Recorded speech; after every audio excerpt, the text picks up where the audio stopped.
오늘 말씀의 제목은 하나님께서 정하신 길에서 이렇게 정해보았습니다.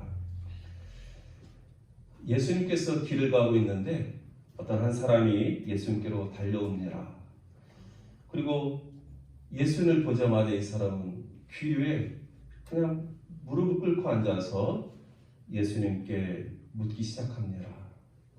선한 선생님이여, 내가 무엇을 하여야 영생을 얻으리까? 그래서 이처럼 무릎을 꿇고 영생의 문제를 진지하게 물어보는 이 사람은 과연 어떤 사람입니까? 마가는 오늘 본문을 통해서 이 사람이 재물이 많은 사람이라고만 소개하고 있습니다. 그런데 누가는 이 사람을 관리라고 소개합니다. 이 복음서에서 이 관리라는 단어, 이 아르콘이라는 단어를 쓰는데요.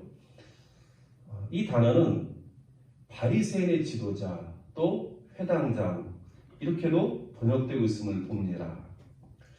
또한 관리라는 신분은 유대 사회에서 상위 5% 안에 드는 사람이라고 합니다.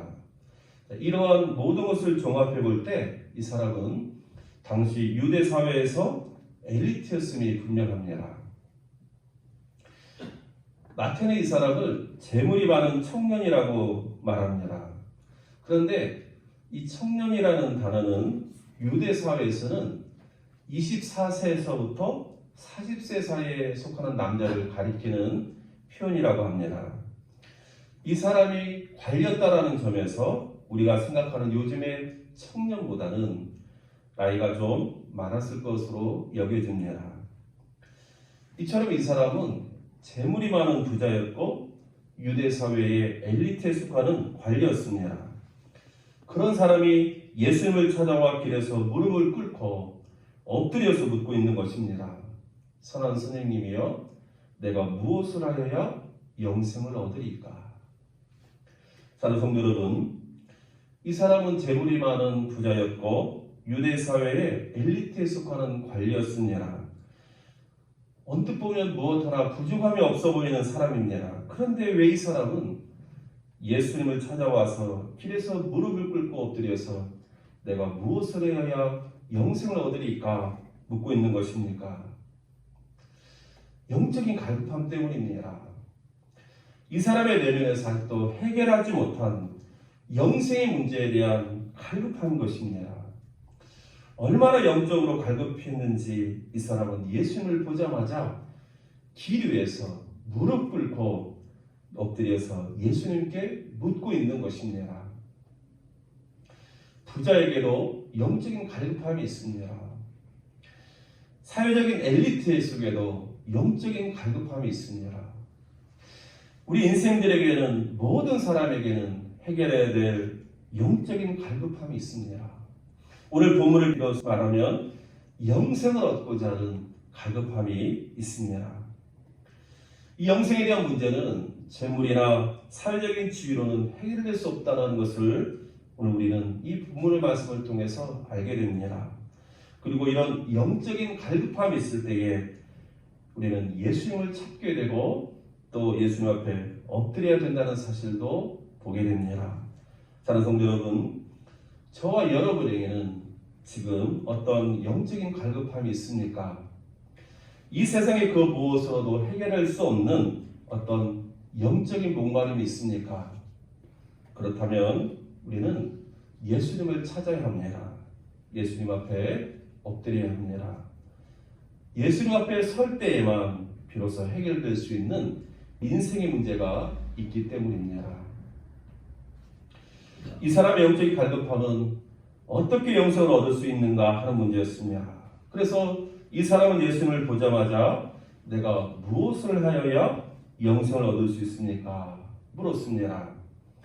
그런데 이 사람의 질문을 보면 이 사람이 잘못 알고 있는 것이 있음을 알게 됩니다. 그것은 무엇이냐면 이 사람은 무엇을 꼭 해야만 영생을 얻을 수 있다는 잘못된 믿음이 있었습니다. 이 사람은 어려서부터 율법을 다 지키며 살아온 사람입니다. 그래서 예수님께서 내가 계명을 안 하니 살인하지 말라, 가늠하지 말라, 도둑질하지 말라, 거짓 증언하지 말라, 속여 빼앗지 말라. 내 보물을 공경하라 하였으니 이러한 계명을 잘 지켜라 말씀하셨을 때에 이 사람은 자신 있게 이 모든 것들은 내가 어려서부터 다 지켰습니다. 대답할 정도였습니다. 여러분, 그런 이 사람이 얼마나 대단한 사람입니까? 어려서부터 지금까지 율법의 계명을 지키며 살아왔다고 자신 있게 대답할 정도로 사는 것이 어디 그렇게 쉽습니까? 우리 자신을 돌아볼 때에 예수님 앞에서 나는 계명을 다 지키며 살았습니다 라고 대답할 수 있는 사람이 과연 얼마나 있겠습니까? 그런 면에서 이 사람은 참 대단한 사람입니다. 그런데 이 사람의 대답 속에서 우리는 하나의 의문점을 발견하게 됩니다. 그것은 뭐냐면, 그러면 왜 이 사람이 이토록 어려서부터 지금까지 계명을 잘 지키며 살아왔는데도 아직도 영생에 대한 확신이 없을까 하는 것입니다. 만약에 이 사람이 지금 영생에 대한 확신이 있었다면 이렇게 예수 앞에 나와서 엎드려서 갈급하게 내가 무엇을 하여 영생을 얻을 수 있습니까? 이런 질문을 할 필요가 있겠습니까? 이 사람이 예수님을 찾아와서 내가 무엇을 하여 영생을 얻을 수 있습니까? 이렇게 질문한 것을 볼 때에 아직 이 사람 속에서는 이 영생의 문제가 해결되지 않았음을 알게 됩니다. 사랑하는 성도 여러분, 잘못된 믿음은 우리를 올바른 길로 인도할 수가 없습니다. 이 사람은 계명을 잘 지키면 영생을 얻을 수 있다는 이 잘못된 믿음 때문에 어려서부터 지금까지 열심히 계명을 지켜왔지만, 그러나 계명을 지키는 것이 이 사람에게 영생의 문을 열어준 것은 결코 아니었음을 우리에게 말씀해 주십니다. 예수님께서 이 사람의 잘못된 믿음을 일깨워 주시려고 다시 말씀하십니다. 내게 아직도 한 가지 부족한 것이 있으니 가서 내게 있는 것을 다 팔아 가난한 자들에게 주라. 그리하면 하늘에서 부하가 내게 있으리라.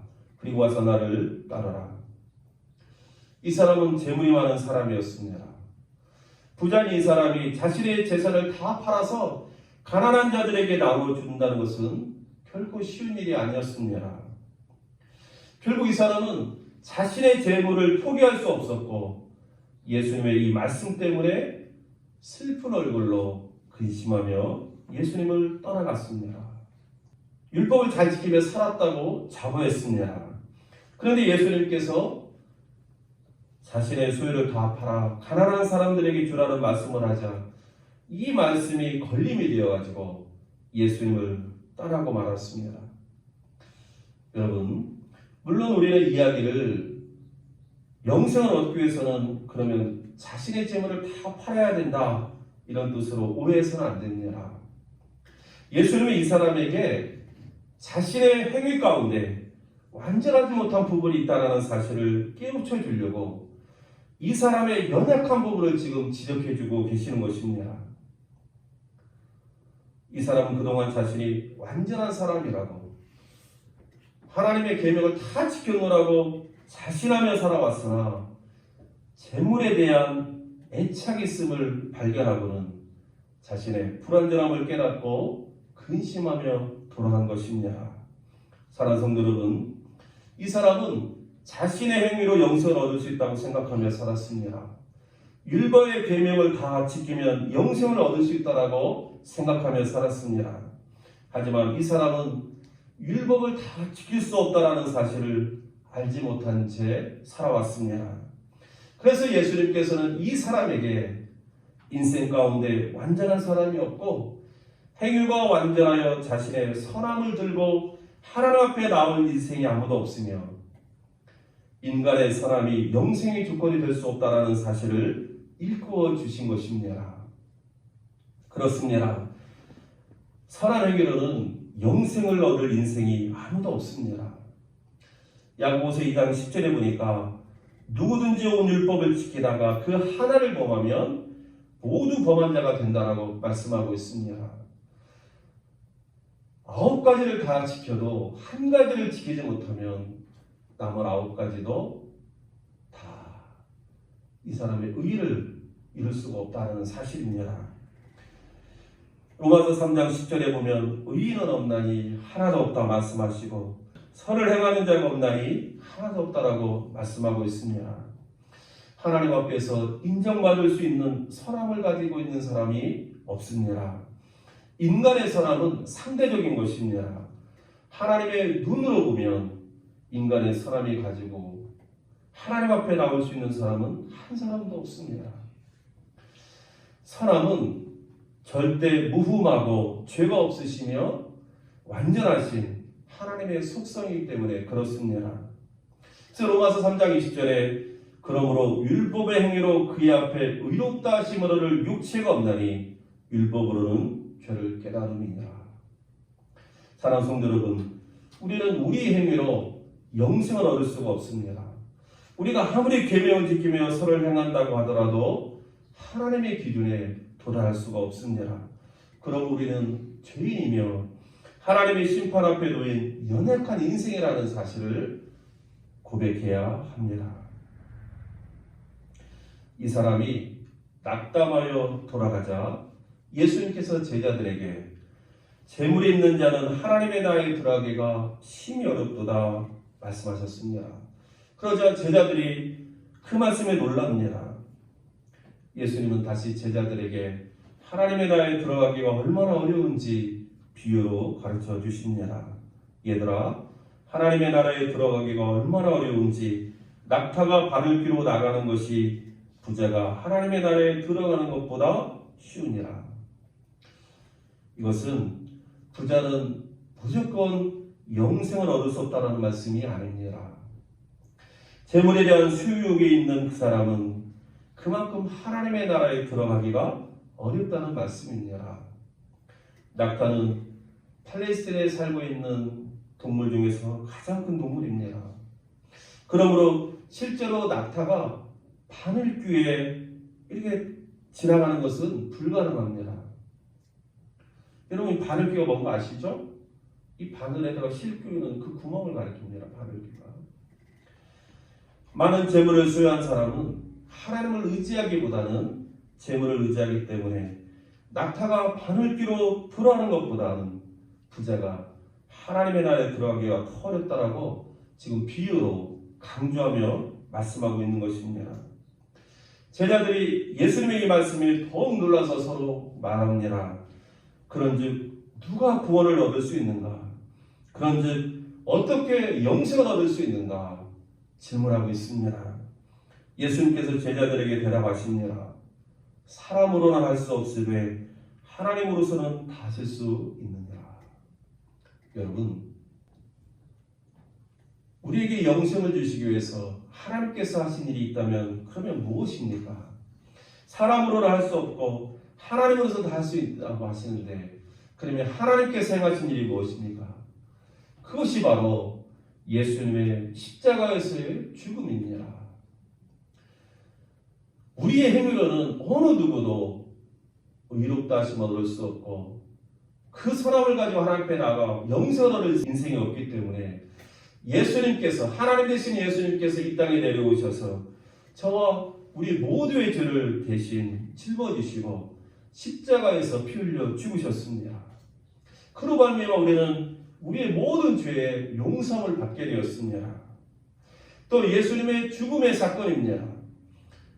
죄와 사망의 권세 아래 잠깐 누워 계셨지만 하나님께서 그 예수님을 다시 부활케 하심으로 죄와 사망의 권세를 이기게 하시고 우리에게도 동일한 부활의 소망을 주시기 위해서 예수님을 부활케 하셨습니다.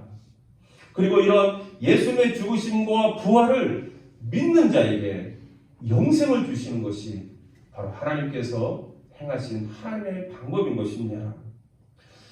왜 우리는 예수님의 죽으심과 부활을 믿고 예수님을 나의 구주로 영접해야 됩니까? 이것이 바로 하나님의 방법이기 때문에 그렇습니다. 우리에게 영생을 주시려는 하나님의 방법이 여기 있기 때문에 우리는 예수님을 믿어야 되는 것입니다. 사람이 하나님께서 정하신 방법을 가지고 왜 이렇게 했습니까? 따져 물을 수가 없습니다. 사람은 하나님께서 정하신 그 길을 따라서 영생을 얻으면 되는 것입니다. 왜냐하면 우리는 죄인이고 하나님은 우리의 구원자이시기 때문입니다. 하나님과 우리의 관계는 결코 동등한 수평적인 관계가 아닙니다. 서로 협상하고 타협해서 결정할 수 있는 그런 관계가 아닙니다. 하나님은 창조자이시고 우리는 피조물입니다.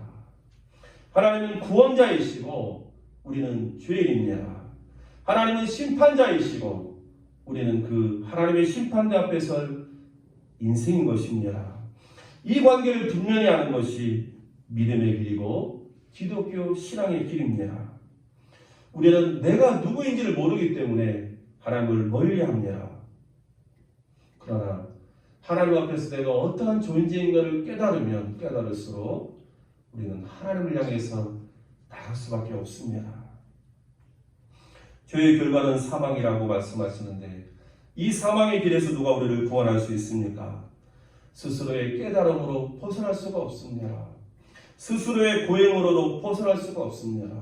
여러분, 스스로 무엇인가를 하는 것은 오늘 본문에 등장하는 이 사람처럼 율법을 완전히 지키려고 하는 것과 다를 바가 없습니다. 인간의 행위로는 결코 영생을 얻을 수가 없습니다. 착하게 살면 되지 아닙니다. 법 없이도 살 사람이야 아닙니다. 오직 하나님께서 정하신 길에서 우리는 영생을 얻을 수가 있습니다. 이전에 제가 우리 청년들하고 같이 제자훈련을 하면서 서로 이렇게 하나님의 구원에 대해서 이야기하는데 어떤 청년이 질문합니다. 그때 제가 전도사였는데, 전도사님, 하나님 너무나 불공평하지 않습니까? 그래서 뭐가 불공평하냐 그랬더니, 아니 착한 사람이나 악한 사람이나 똑같이 예수만 믿으면 구원받는 것이 얼마나 불공평합니까? 그래도 착한 사람에게 조금 더 구원의 문이 열려야 되지 않습니까? 이렇게 질문하는 것입니다. 아마도 많은 사람들이 이런 생각을 하지 않을까 생각이 드는데, 그래서 제가 그랬습니다. 좋은 질문이고 일리가 있다. 그런데 한번 생각해보자. 착하게 사는 사람에게 영생의 길이 허락한다면 그러면 얼마만큼 착하게 살아야지 되겠니?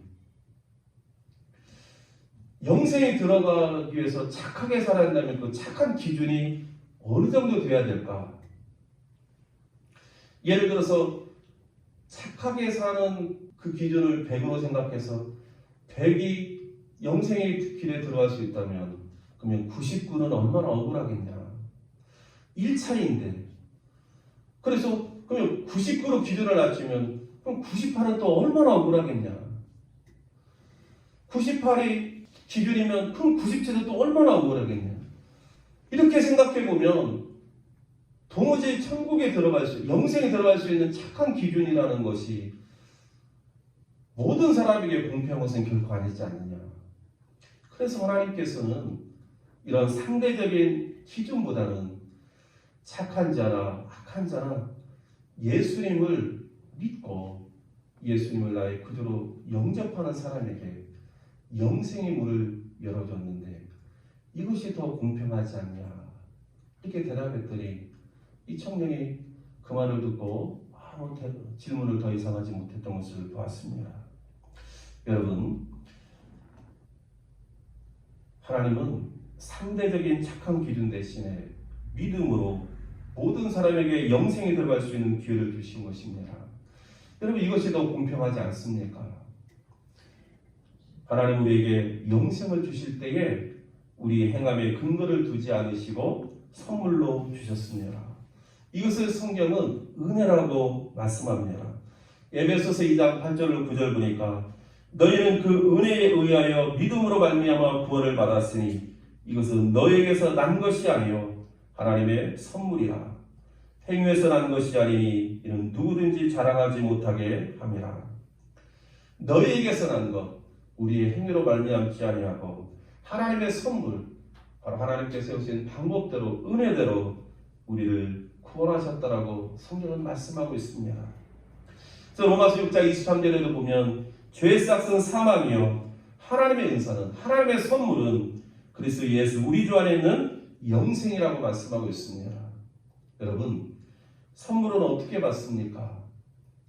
여러분, 선물은 어떻게 받습니까? 그냥 받으면 되는 것입니다. 선물을 제일 받는 사람이 누구인지 아십니까? 어린아이입니다.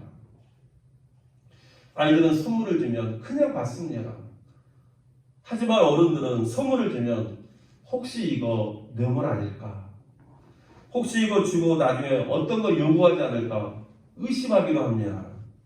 그래서 예수님은 누가 하나님의 나라에 들어갈 수 있다고 말씀하냐면 어린아이 같은 자가 하나님의 나라에 들어갈 수 있다고 말씀하고 있습니다.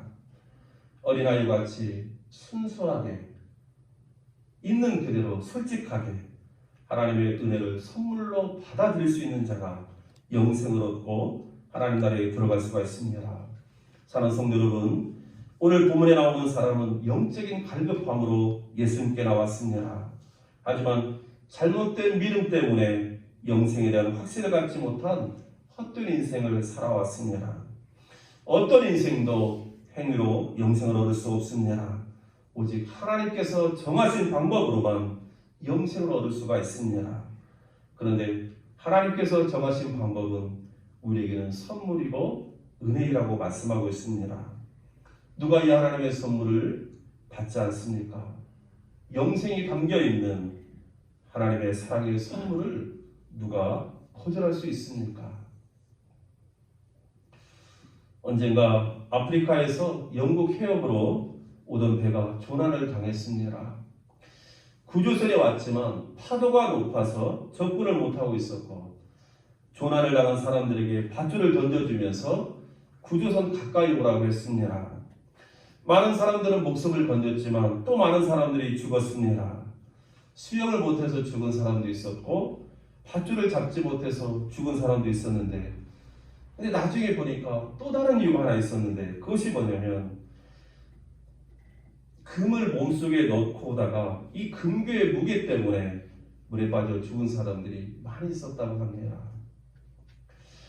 여러분, 사람이 재물을 움켜쥔다고 해도 목숨을 잃는다면 무슨 소용이 있습니까?